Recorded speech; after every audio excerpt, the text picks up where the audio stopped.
For me, that's an exercise that I try to get all of my students to do.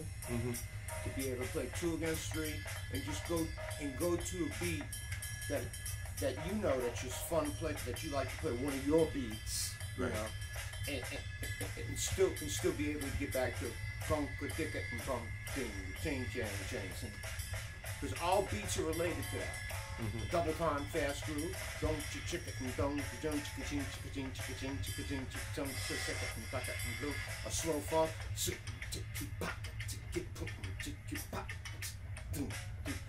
even a ballad, bump the ticket and bump the boom. Some, you know, even a ballad with brushes, you know.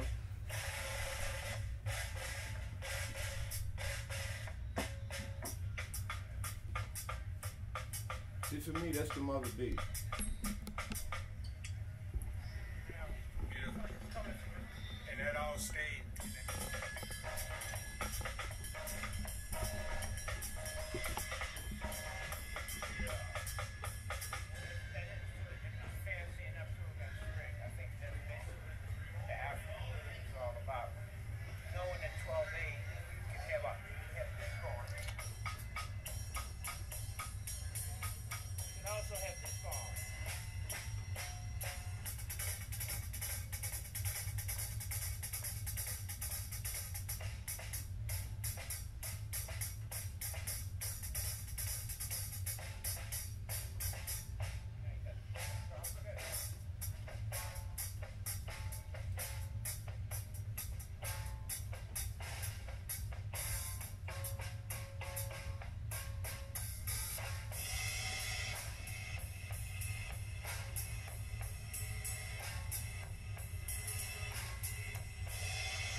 Still got straight, you know? Yeah, and the tempo still stayed.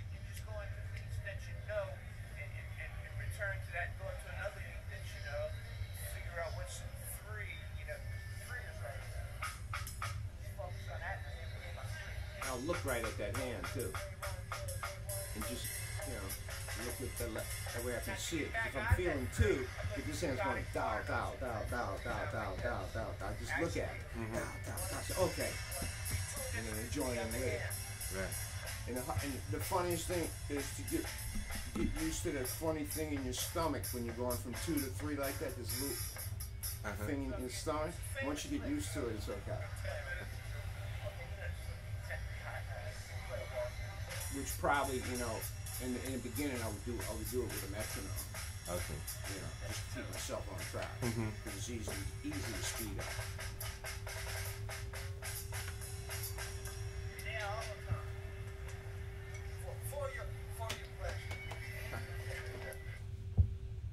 That's good, man. Yeah.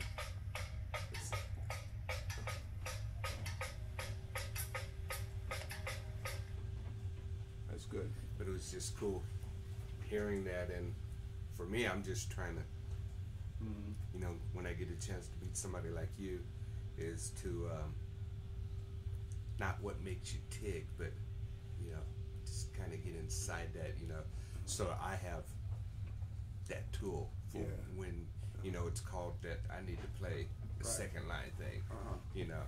As like you said, you know, you heard the Cats doing it back in the day. You didn't know what their sticking was, but you got it to feel right. You know, what it was, slop the shoulders, you know, because you be throwing some grease in it when you be like moving, watch your body doesn't stay rigid. No. Yeah. I think maybe the rigidness when you sort of kind of learning it, but eventually I think that I perceive my body as being part of the drums. As like a trumpet player, he only has 3 valves, and so a lot of trumpet playing is based on embouchure. You know, the mouth, the muscles in the mouth, and the diaphragm, and all that is so much a part of the trumpet. You know, and I think that all instruments are like that. You know, you don't. Of course, the ones that you have to blow, and of course, a vocalist, a singer, you know, their bodies are, you know, obviously, you know, if a guy's chops are not up one night, I say, oh, I ain't got it tonight, you know, because that's half of the instrument, your body, and then you got the instrument, you know. So if the trumpet player's chops are blown out, then half of the instrument is blown away, you see. So, you know, that's why you can say, oh, well, some nights I got it, some nights I don't, you know. And I feel the same way, too, as a drummer, you know. Some nights I got it, some nights I don't, you know. And it's just, I can't get mad at myself when I don't have it, you know, when it's not there. You know, you just have to wait till the next time, you know. Right. And it's sort of like when I get ready to go to the gig, I look in the mirror and say, I hope I'm going to have a rendezvous with the music tonight, you know. Oh, that's good. You know, and if you're lucky, you do, you know.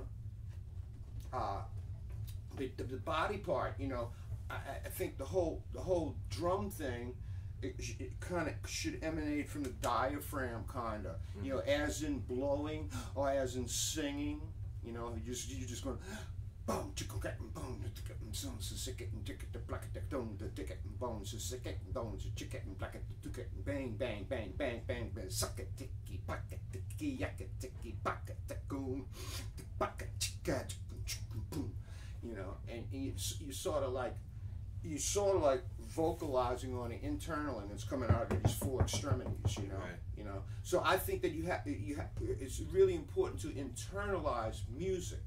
The songs that you're playing with your buddies on a set list, you know, you want to sort of internalize that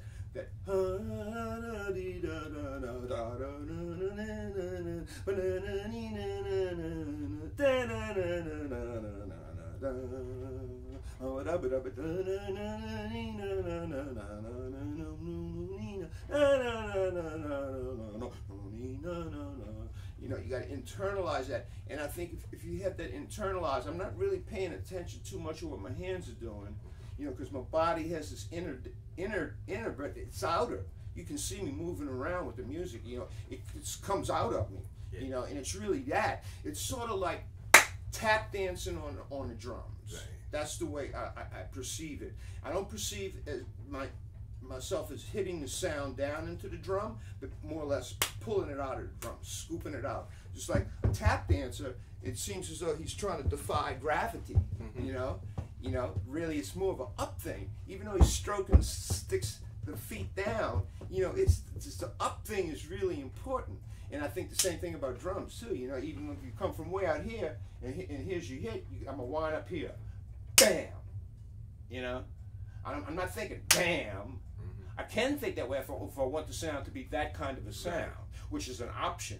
But in general, I think one of the things that a lot of younger players maybe have to perceive as pulling the sound out of the drums, as opposed to beating the sound down into it. Kind of got off the track a little bit, you know. Shifted from playing 2 against 3 or 12/8. To, you know, the part about your body being part of the instrument, part of the dance of the music, to internalize the music, you know, that's what I think helps a whole lot, you know, when you kind of and if you're in an improvised situation, then I think what you're doing is you're paying attention more because you don't know what's going to happen. And a lot of times, I think it comes out even better when you don't know what the hell's going to happen, because your ears get bigger. You say, I don't know what the hell's going to happen. I got to be listening up here. So when you're at that point, you're not really monitoring what you're doing anymore, because you're too busy as a drummer, and it's your job as a drummer to police the music, sort of. You know, I don't mean police in a nasty way. I mean it's your job to corral the musicians onto the beat. This nice round beat that we're going to create, you know. Not a straight vertical tick tock, but more like floating big balls. You know, each beat is a big ball, and you can play on the top of it, you can play on the back side of it, you can play down the middle of it. You know, you want everybody to get inside that ball. You know, it's okay, he plays on top, he plays behind, this guy plays over here. It's good, as long as we're all on the same planet. You know, and the music will be nice and fat and round, you know. Each beat will have you know, and if I'm playing with a bass player that plays way on top of the ball, then I might play on the backside to make the ball balanced, you know. Or if Right. I'm playing with a bass player that plays way back downtown, I'm gonna lay back, but I'm gonna put that right hand just a little bit on top. Yeah. You know, because he's back here, so that way we have a nice rounded beat, you know. Because if we both get back downtown like that, that could possibly be a recipe for dragging. You know, it could turn into a drag. And if we both get on top of it, then we both can try to start getting on top of each other, you know. So I think it's important, you know, to, I'm almost saying that I'm not playing exactly with the guy, you know. I'm playing a little bit in front of him or a little bit behind him, you know, sometimes, you know. Right. Yeah, that sounds kind of bad, but I mean, sometimes it really makes it happen. Yeah. For me, you know, when I perceive him playing on top, I sometimes sit back on my stool a little bit, and I'll play a little bit. I'll play a little bit behind him, you know, and it kind of makes the beat swell up, you know, Right. and which is attractive to the rest of the musicians. It's easier for them to join into, and then we all are on the same ball. Once two beats align. Once they align like that, you and the bass player, you and the guitar player, when two beats align, it's the power of two is greater than any one, so it gets like that, and that will just natural science will bring the other musicians onto that because it's more powerful than one. You know, when two beats align, you got this. You know, it's not aligned, they get in line, and then the beat does that, and the other guys just they get sucked into it. You know, and that's really what I think one of the most important things. Yeah, I saw a video clip. Steve Jordan was talking about, you know, rock and roll, that push and that pull. You know, the bass player, you know, is playing right on the beat. Drummer's a little back, or the drummer was right on the beat. The bass player was a little back or pushing. You know, he said you had to have that rock with that roll. You know, that push with that. I think I agree with that 1,000. Yes. I really do understand that. Yeah. I understand it and I feel that too. And that also, that concept goes way back to the turn of the last century. You know, I noticed around New Orleans when you know, I'd be noticing cats, they're playing a tune, you know, and then it gets to the last chorus to go out when the tune's ending, and it'll switch over to that China cymbal. And it kind of play on top with that China cymbal, but his left hand is playing the backbeat, down, chaka-doom, chaka-doom, chaka-doom. His left hand is slightly behind the right, you know, and it makes for a great ending, you know. Because the right hand's kind of in that China cymbal is it's going making that trashy noise like that, and they're riding out, you know. They might maybe have modulated to another key too. For that last chorus out, to do that a lot in trad music and around where I come from, you know, and so.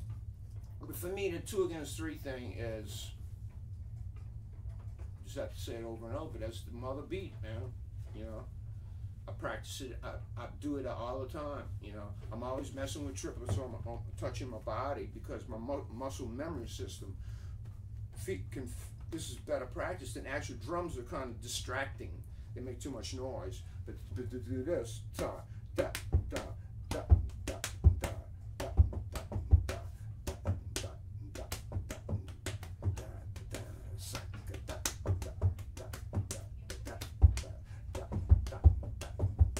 it's all inside the metric scale. So here's the metric scale. Wang, wang. There's space in the middle.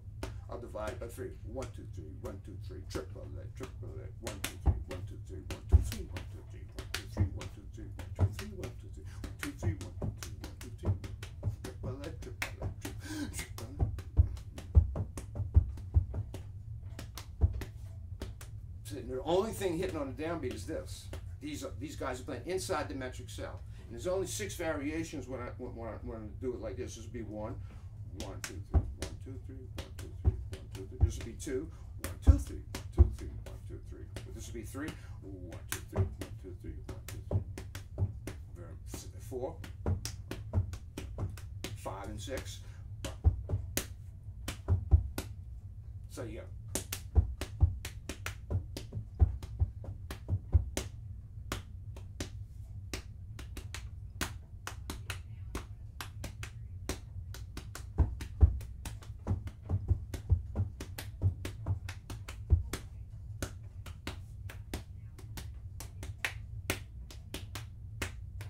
there's a 2 against 3. It's always there. It's always there.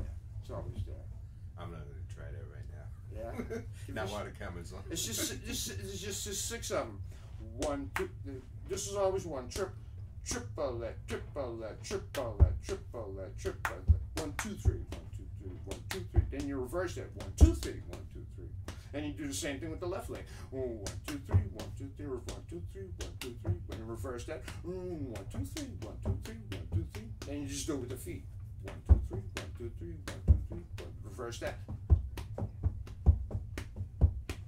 You know, and that's inside the metric cell. So this girl and these 2 girls do not play on a downbeat. This is this would be what I call a melodic rhythm. This right hand, spang, spang, spang, spang, spang, spang, spang, spang, spang, spang, spang, spang, spang, spang, spang, spang. That's dividing the metric cell by 3. And then the other thing to divide it by 2 would only be 3 variations because you're dividing by smaller numbers. So it's going to be 1, 2, 2, 1, 2, 2, 2, 2. But that's kind of boring. So you take a rock beat. You see?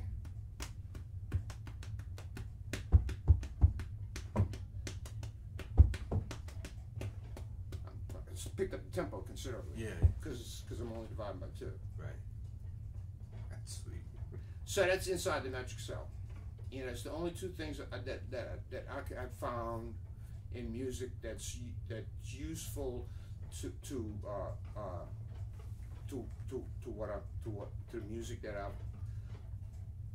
I've played.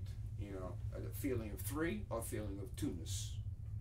3-ness and 2-ness is the only 2 different things that I've ever come across. You know.